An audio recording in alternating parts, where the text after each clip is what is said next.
Short comment. Gentlemen, first of all, a very happy new year to all of you, and welcome to the Vajra division. I wish you a very happy and prosperous 2022. So we are here today. I will make a short comment on the operation that ensued yesterday in the Keren sector, and simultaneously for the benefit of all of you. Simultaneously for the benefit of all of you, there is a brief presentation here. So you will also get to see some photographs which are coming up, and you can make note. The press release is probably with you already and will be given to you as well. And even these photographs will be shared with you later. As I begin, in a complete breach of the ongoing ceasefire understandings between the two armies across the line of control, an infiltration bid, or you can say a bat attempt, was attempted in the Keren sector of Kupwara district. This was yesterday on 1st of January.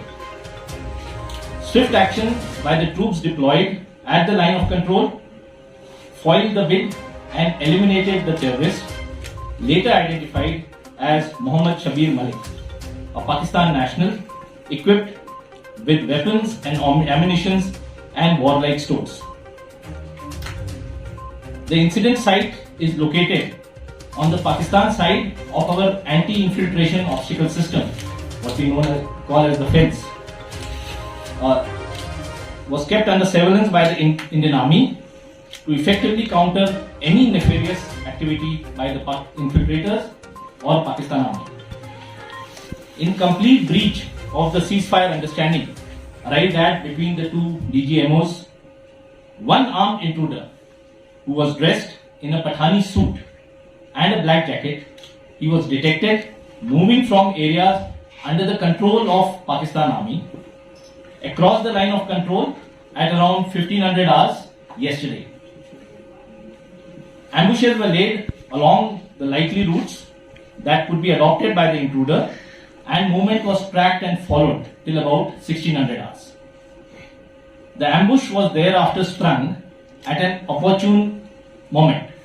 You can see the place, and the photographs are being flashed of the area. And the infiltrator was eliminated once the ambush was sprung. The body of the slain infiltrator was recovered along with one AK-47 and large quantities of ammunition, including 7 hand grenades. The surveillance of the area is still in progress, denying any exploitation of the bad weather conditions prevailing in the area, and the operation is still ongoing. Incidentally, this route that was adopted by this infiltrator is akin to the one which was adopted on 4th April last year, which resulted in Op Randori Behek, where 5 terrorists were eliminated by the Indian Army. A search operation of the belongings have revealed a Pakistan national identity card, which you can see with his name written there, Mohammad Shabir Malik, and vaccination certificates also, which is issued by the Ministry of National Health Services Regulation and Coordination, the Government of Pakistan, which has identified him also as Mohammad Shabir Malik. This belonging also includes a photograph of the infiltrator in the Pakistani Army uniform, wearing the name tab of Shabir. This clearly establishes that Pakistan continues to sponsor cross-border terror. A hotline communication has been made to the Pakistani Army from our side, asking them to take back the body of the killed individual. That's all, gentlemen. That's all I have to say.